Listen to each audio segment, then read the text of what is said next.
मला वाटतं आपण सगळेच ह्या एका प्रवासात महत्त्वाचा भाग राहिलेला आहात. गेले 10-12 महिने आम्ही एक महत्त्वाचा विषय आपल्यासमोर सातत्याने मांडत आलेलो आहोत मुंबईचा. आपल्याला तो विषय सगळ्यांना माहिती आहे, तो म्हणजे रस्त्यांचा विषय आहे. कदाचित काही लोकांना कंटाळा आपल्यातून येऊ शकतो की अरे आदित्य परत परत त्या विषयावर का बोलत आहे. पण जसा हा विषय मुंबईचा आहे तेवढाच हा विषय नवी मुंबईचा असू शकतो, ठाण्याचा असू शकतो, नागपूर, नाशिक, संभाजीनगर, कोल्हापूर सगळीकडचा असू शकतो. कारण हा विषय फार महत्त्वाचा आहे. तो म्हणजे ज्या ज्या शहरांमध्ये प्रशासक आहेत, ज्या ज्या शहरांमध्ये महापौर नाही आहेत, ज्या ज्या शहरांमध्ये लोकप्रतिनिधी नाही आहेत, नगरसेवक नाही आहेत, तिथे एकंदर जो काही घोटाळा सुरू आहे तो आम्ही आपल्यासमोर आणलेला आहे. जानेवारीमध्ये पहिली प्रेस कॉन्फरन्स झाल्यानंतर आपल्याला आठवत असेल रस्त्यांचे विषय मी घेत होतो हा विषय, आणि तेव्हा देखील मी सांगितलं होतं की हा रस्त्यांचा जो विषय आहे तो केवळ घोटाळा आहे. घोटाळाच आहे. दुसरं या सरकारने, खोके सरकारने काही दुसरं केलेलं नाहीये. Car garage network great, claim cover great, price wait वाह, प्राइस भी great. Tata AIG car insurance, trusted नाम, फैंटास्टिक नाम. मागच्या 10 दिवसातच आपण एक इथेच प्रेस कॉन्फरन्स घेतली होती आणि मी आपल्या माध्यमातून जनतेला सांगितलं होतं, मुंबईकरांना सांगितलं होतं की हे जे 5 कॉन्ट्रॅक्टर मुंबईत ज्यांना कॉन्ट्रॅक्ट दिले गेलेत, वेगवेगळे पॅकेट्स दिले गेलेत, पॅकेट कॉन्ट्रॅक्टर आणि CMO मध्ये कोणाला कोणाला पाकिटं गेलेत मला माहिती नाही, पण हे सगळे जे पॅकेट्स गेले होते त्याच्यातून एका कॉन्ट्रॅक्टरला टर्मिनेशनची नोटीस गेली होती. ती टर्मिनेशनची नोटीसची मुदत ह्या 26 ऑक्टोबरला संपलेली आहे. माझ्या माहितीप्रमाणे त्या टर्मिनेशनच्या नोटीसला त्या कॉन्ट्रॅक्टरनी उत्तर दिलेलं आहे आणि येत्या आठवड्यात मुंबई महानगरपालिकेमध्ये त्यांची एक हिअरिंग होणार आहे. लक्ष आम्ही सगळेच ठेवून आहोत, कारण हा विषय विधान भवनात देखील चर्चेला आला होता. हा विषय आमच्या माध्यमातून प्रेस कॉन्फरन्समधून अनेकदा विचारला गेलाय. अरे जरा दार बंद करा ना, कोण येते आत, किंवा बाहेर थांबा.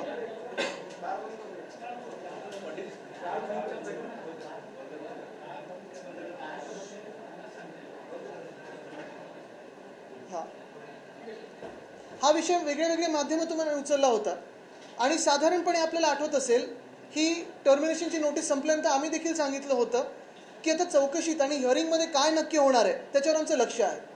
प्रश्न हाच येतो की येत्या आठवड्यात ह्या कॉन्ट्रॅक्टरचं हिअरिंग दिलं जाणार आहे का, आणि ते हिअरिंग दिलं गेल्यानंतर खोके सरकार सेटलमेंटसाठी बघणार आहे की खरोखर या कॉन्ट्रॅक्टरला जशी चौकशी होती, जसं काही आपण टर्मिनेशनची नोटीस पाठवलेली तसं टर्मिनेट करून ब्लॅकलिस्ट केलं जाणार, ह्याच्यावर आमचं लक्ष आहे.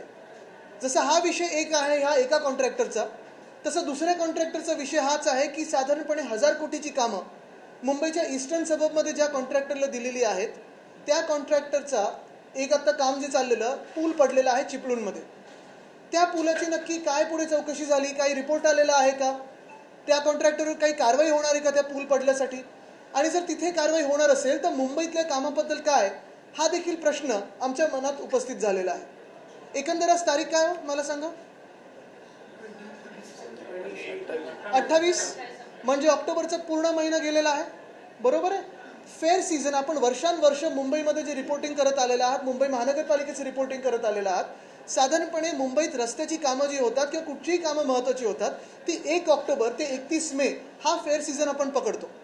पण मला तुम्ही सांगा, जे काही कामं 21-22च्या सालातली सुरू झाली होती, 2,500 कोटीची रस्त्याची जी कामं होती, ती जी घटनाबाह्य मुख्यमंत्र्यांनी अधिवेशनात सांगितलं होतं की 24 ते 36 महिने लागतील पावसाळा वगळून, ही कामं एक तरी सुरुवात झाली का या रस्त्यांच्या कामाला? काही कामं तर अगदी सोपी होती, मिलिंग फिनिशिंगची कामं होती, ॲस्फॉल्ट मॅस्टिकची कामं होती, पण त्या कामाला सुरुवात झाली नाही. म्हणजे 2,500 कोटीची कामं अशीच्या अशी पडलेली आहेत. 21-22ची कामं आता 24 उजाडेल तरी देखील ही कामं सुरू झालेली नाही आहेत.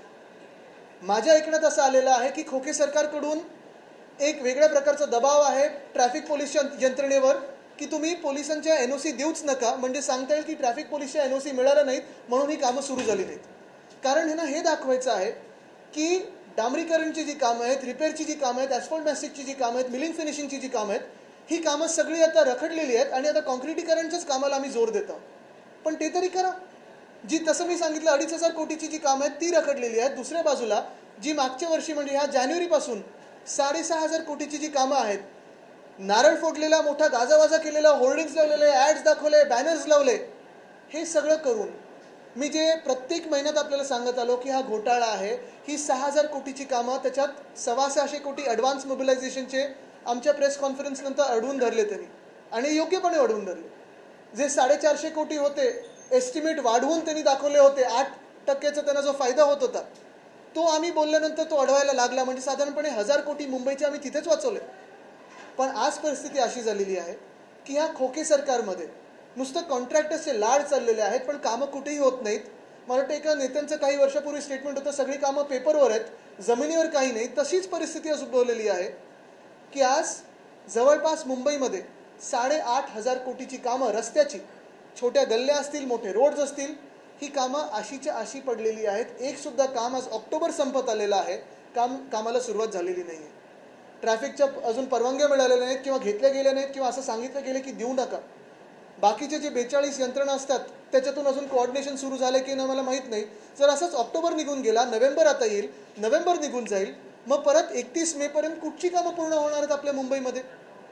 आज मी मुंबई महानगरपालिकेच्या प्रशासकांना विचारू इच्छितो आणि घटनाबाह्य मुख्यमंत्र्यांना विचारू इच्छितो, कारण त्यांच्याकडे नगरविकास खातं आहे, की अशी किती शहर आहेत जिथे रस्त्याची कामं, सगळं काम टेंडर वगैरे झाल्यानंतर देखील अजून कामं सुरू झाली नाहीत.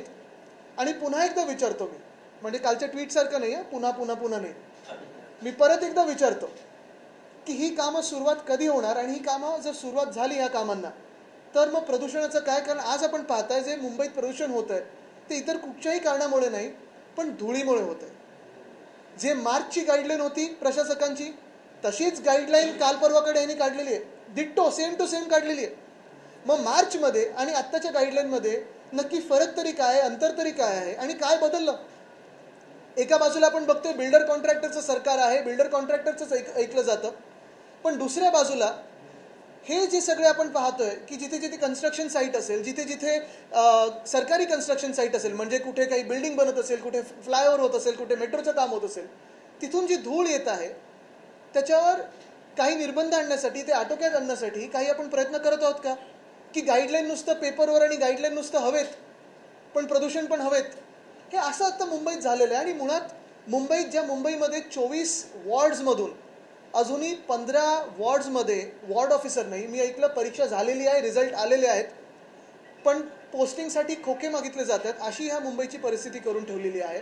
नक्की कुठचा उद्योग ह्या राज्यात येणार आणि मुंबईत येणार जर अशी परिस्थिती करून ठेवली.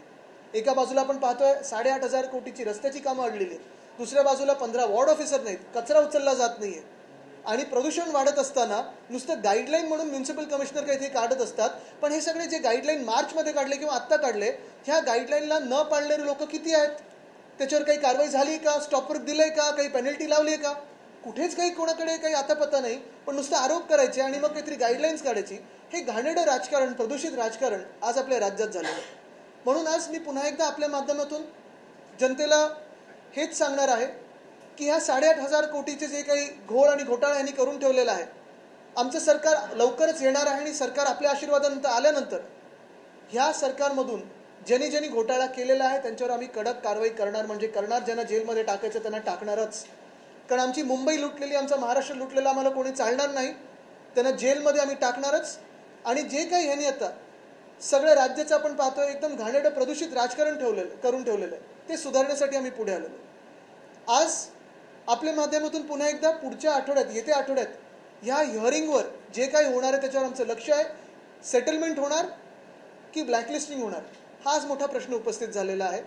आणि पुन्हा एकदा मी सांगतो की बाकीचे जे कॉन्ट्रॅक्टर्स आहेत, 5 पाकिटं जी दिलेली आहेत त्याच्याबद्दल काय, ह्याचं उत्तर आम्हाला अपेक्षित आहे. दुसऱ्या कोणाकडूनही नाही, तर घटनाबाह्य मुख्यमंत्र्यांकडून, ज्यांनी आम्हाला सांगितलं की एका वर्षात खड्डेमुक्त आम्हाला रस्ते देणार.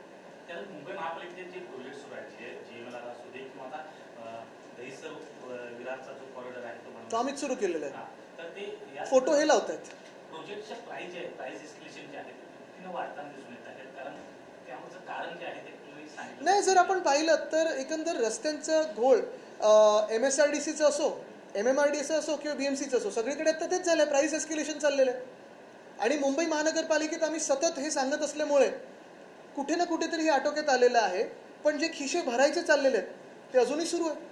म्हणजे कुठेतरी कॉन्ट्रॅक्टरवर दबाव आहे की काम सुरू करू नकोस, पण पैसे देतात ते आम्हाला परत दे. हा कॉन्ट्रॅक्टरचा जो दबाव आहे तो आपल्यासमोर आलेला आहे. उदय सामंत यांनी काय ट्विट केलं त्या माध्यमातून म्हणलं की सचिन वाझेला रिइन्स्टेट करण्याचा जो हे आहे शब्द बघा, ज्यांनी वेदांता फॉक्स वगैरे सगळे गुजरातला पाठवलं ना, गुजरातच्या मंत्र्यांना आम्ही उत्तर देत नाही. अच्छा, आपण एकच म्हणजे बाकीच्यांना पटलेलं आहे. काल मी याच्यावर भाष्य केलेलं आहे. Vedanta Foxconn, Airbus, Tata medical device park, bulk drug park, 40 गद्दार, आता डायमंड बोर्ड्स, बुलेट ट्रेन यायच्या आधी एवढं सगळं पाठवलेलं आहे. विचार करा, बुलेट ट्रेन आल्यानंतर किती काय पाठवतील. बुलेट ट्रेनची पण जागा BKC मधली फुकट दिलेली आहे. त्याच्यात महाराष्ट्र शासनाची इन्व्हेस्टमेंट आहे. मग नक्की हे सरकार कोण चालवतंय, कुठून चालतंय, हा प्रश्न येतोच ना. काही महिने तुम्ही हा रस्त्यांचा मुद्दा लावून धरलाय. नेमका तुमचा आरोप कोणावर आहे? कॉन्ट्रॅक्टर्स, महापालिका प्रशासन की? मी प्रत्येक पत्रकार परिषदेत हे सांगितलेलं आहे की मी कॉन्ट्रॅक्टर्सचं अजूनही नाव घेतलेलं नाहीये. कारण एक सत्य आहे की कॉन्ट्रॅक्टर्सच काम करत असतात. तो कोणीही कॉन्ट्रॅक्टर असो ते काम करत असतात. जो काम करतो त्याला कॉन्ट्रॅक्टर बोलतात. माझा आरोप आणि माझा आक्षेप ही जी पद्धत आता लावलेली आहे, जिथे सगळीकडे एस्केलेशन आपण सगळीकडे खोक्यांचा जे कारभार चालू आहे आणि हा जो घोटाळा आहे, म्हणजे कागदपत्रावर सगळं आहे पण कुठेही रस्त्याचं एक सुद्धा काम पूर्ण झालेलं मला दिसत नाहीये. ह्या घोटाळ्यावर माझा आक्षेप आहे. आणि ह्या घोटाळ्यात जे कोण दोषी असतील, मंत्री असतील किंवा प्रशासक असतील किंवा कोणी अधिकारी असतील, त्यांच्यावर आम्ही कारवाई करणार. म्हणजे सगळे कॉन्ट्रॅक्टर्स जे आहेत ते क्लीन आहेत असं? मी हेच तर सांगतो, ही पूर्ण एक यंत्रणा जी बसवली आहे. आता हे जे आम्ही बोललो त्याच्यात 1000 कोटी कॉन्ट्रॅक्टरचे आम्ही अडवून धरलेले आहेत मुंबई महानगरपालिकेचे. ते आपल्या माध्यमातून धरले आहेत. कारण आपण जेव्हा बोलतो इथे एकत्र तेव्हा जनता ऐकते. आणि म्हणून जी वरपासून खालती यंत्रणा आहे, कॉन्ट्रॅक्टर्स पासून सगळे जे कोणी दोषी असतील त्यांच्यावर कारवाई झाली पाहिजे.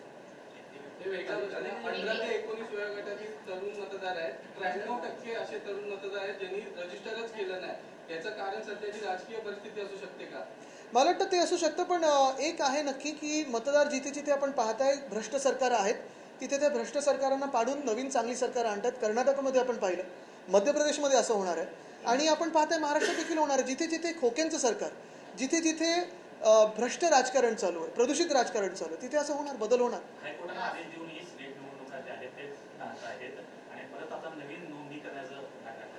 ते आम्ही नोंदणी करू आणि पुन्हा एकदा जिंकू. मला जास्ती महत्व विरोधकांना द्यायचं नाहीये.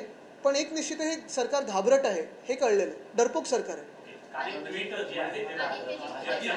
एक मिनिट, इथून इथं तो उदय सामंतांनी जे ट्विट केलंय त्याच्यात त्यांनी सचिन वाझेंचा देखील उल्लेख केलेला आहे. त्या प्रकरणानंतर महाराष्ट्राची बदनामी झाली, उद्योजक घाबरले आणि त्याच्यानंतर मोठे उद्योग हे महाराष्ट्राबाहेर गेले असं एकंदरीत. बघा, जाऊ दे, काही काही लोकांवर आपण जास्ती भाष्य करत नाही. कारण ते जे त्यांचं मंत्रिपद आहे त्यांना सांभाळता येत नाहीये. कशाला जास्ती बोलायचं त्यांच्यावर.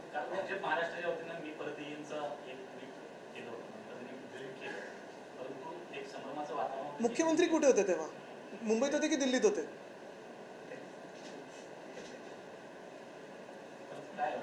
नाही, पण मुख्यमंत्री कुठे होते? घटनाबाह्य मुख्यमंत्री कुठे होते? मुंबईत होते. नक्की ना? परवा जाऊन आलेत पण दिल्लीला. मी काल खरं माझी आणि घटनाबाह्य मुख्यमंत्र्यांची भेट झाली. हे आपल्याला गुपित माहिती नसेल. आणि मी त्यांना विचारलं की कल शब आप कहाँ थे, कल शब आप कहाँ थे? तो उन्होंने हंस के बताया कि ऐसी बातें क्यों पूछते हो जो बताने के लायक नहीं है.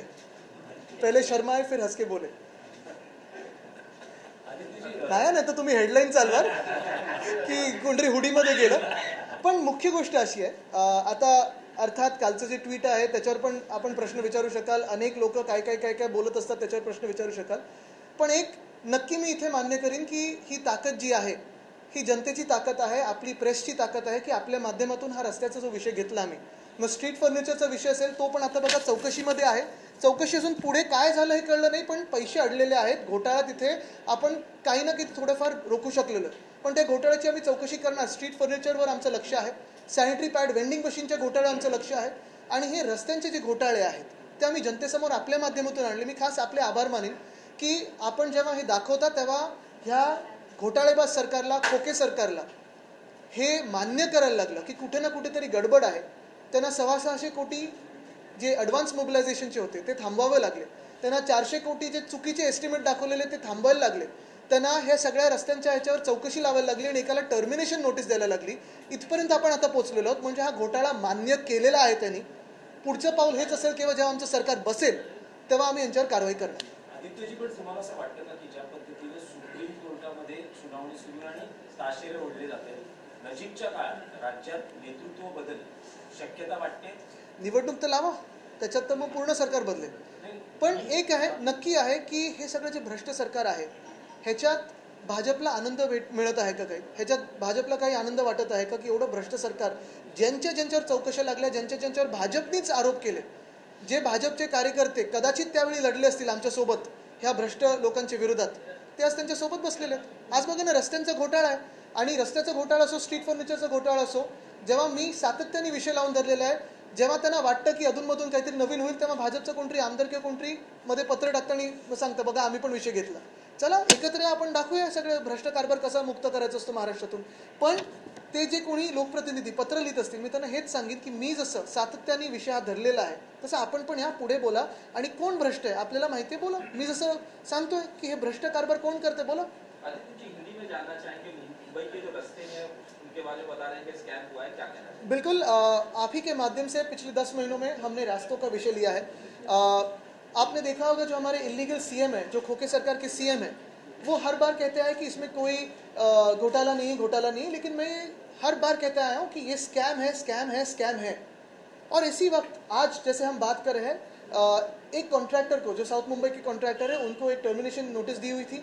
1 महीना उनका जो था, 15 दिन थे, वो पूरे हुए हैं, और उसी के बाद अगले हफ्ते में हियरिंग शायद होगा. बीएमसी ये हियरिंग लेगी. यही दिलचस्पी की बात है कि इस हियरिंग में सेटलमेंट होने वाली है या ब्लैकलिस्टिंग होने वाली है. वैसे ही दूसरी बात है, जो ईस्टर्न सबब के कॉन्ट्रैक्टर है, जिनको एक बड़ा पैकेट दिया है लगभग 1000 करोड़ का, वो कॉन्ट्रैक्टर जिस ब्रिज पे काम कर रहे थे चिपळूण में, वहाँ का ब्रिज गिर गया है. तो कुछ उस पर इन्वेस्टिगेशन हुआ है, इंक्वायरी हुई है, और उसी कॉन्ट्रैक्टर को आप ये काम देने जा रहे हो या कुछ बदल होने वाला है, इस पे बात है. लगभग 8,500 करोड़ के काम इस मुंबई में आज भी शुरुआत नहीं हुए, जबकि टेंडर्स दिए हुए, कॉन्ट्रैक्ट्स दिए हुए. तो ये घोटाला है, और मैं यही कहना चाहता हूँ कि एक जो ताकत बनी है जनता की और हम सब लोगों की, कि ये जो पूरा स्कैम है जनता के सामने ला पाए, इसी की वजह से आज इंक्वायरी चल रही है, इन्वेस्टिगेशन चल रहा है, लेकिन कहीं ना कहीं सेटलमेंट के दृष्टिकोण से चल रहा है. हमारी जब सरकार बनने वाली है आते ही चुनाव में, उस सरकार हमारी बनने के बाद, वो सरकार बनने के बाद जो भी इसमें गिल्टी हो, फिर मंत्री हो, अधिकारी हो, कॉन्ट्रैक्टर हो, सब पे कार्रवाई की जाएगी. क्योंकि मुंबई की लूट और महाराष्ट्र की लूट हमें बिल्कुल, हम ये नहीं करेंगे, इस पे मान्य नहीं करेंगे. कल के ट्वीट के बारे में आपने बात कही कि मैं नहीं कहूँगा कि पुनः क्या कहना चाहते हैं? अरे अभी उनसे पूछो कि पुनः आने वाले कि नहीं, लेकिन मैं ये बात कहूँगा कि ये जो भ्रष्ट सरकार बनी हुई है, जिसका जन्म खोखो से हुआ है, इसे अभी जनता नकारने वाली है, जनता इसे भगाने वाली है. जनता अगर आप देखें तो हैरान है, त्रस्त है कि हर क्षेत्र में, कृषि क्षेत्र हो, उद्योग क्षेत्र हो, अगर आप देखें तो एमपीएससी यूपीएससी के एग्जाम्स हो, जो भी पोस्टिंग चाहिए हो, ये सरकार पैसे मांगती है. अगर कर्नाटक की सरकार 40% की सरकार हो, तो ये तो 1000% की सरकार है, 100,000% ये करप्ट सरकार है. इंडिया अलायंस में हर कोई एक दूसरे का साथ देना चाहिए. ऐसे में अलग अलग स्टेटमेंट आ रहे हैं. शरद पवार ने भी स्टेटमेंट दिया कि लोकसभा चुनाव में मोदी सरकार बदलेगी या नहीं ये बोल नहीं सकते, यानी कि वो इंडिया अलायंस पर खुद एक अविश्वास दिखा रहे हैं. मुझे तो ये अभी मैं आपसे सुन रहा हूँ, इसको मैं खुद पढ़ना चाहूँगा, फिर उसी पे बात करना चाहूँगा. और आज जैसे मैंने कहा कि ये सबसे बड़ा जो स्कैम है मुंबई में, लगभग 6,000 करोड़ प्लस 2,500 करोड़, उस पर मैं बात करना चाहूँगा, क्योंकि नहीं तो हमारा जो लक्ष्य है वो इधर उधर इतरा जाएगा. तो मुझे लगता है कि इसी पे आज बात रखें, क्योंकि आप ही के माध्यम से हमने इस घोटाले को जनता के सामने लाया है. और मैं यही विनती करूंगा आपसे कि ये जो बात है उसको जनता तक लेके जाए, समझाए, क्योंकि जनता को पता है, जनता भी हैरान है कि पिछले 1-1.5 साल में कहीं भी कुछ विकास के काम नहीं हुए. विकास हुआ होगा तो 40 गद्दारों का हुआ है, बाकी कुछ नहीं. अरे ये सवाल इसलिए इतना इम्पोर्टेंट था, आपने जो रोड कॉन्ट्रैक्ट की बात उजागर की, वो तो हमने लिया. इंडिया अलायंस इसलिए इम्पोर्टेंट है कि पूरे देश में एक आप माहौल बनाना चाहते हैं कि बीजेपी को हराना है, बट ऑब्वियस है कि ये आपको करना है. ऐसे में एक दूसरे का साथ देकर एक दूसरे को मोरल बूस्ट करना चाहिए. ऐसे में इस तरह के बयान जो आपने कहा उनको हराना है, क्यों हराना है उसकी बात मैं कह रहा हूँ. तो धन्यवाद.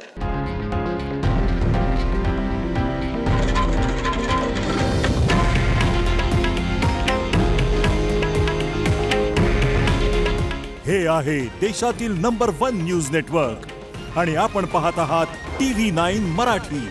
काळजी तुमची, हित महाराष्ट्राचं.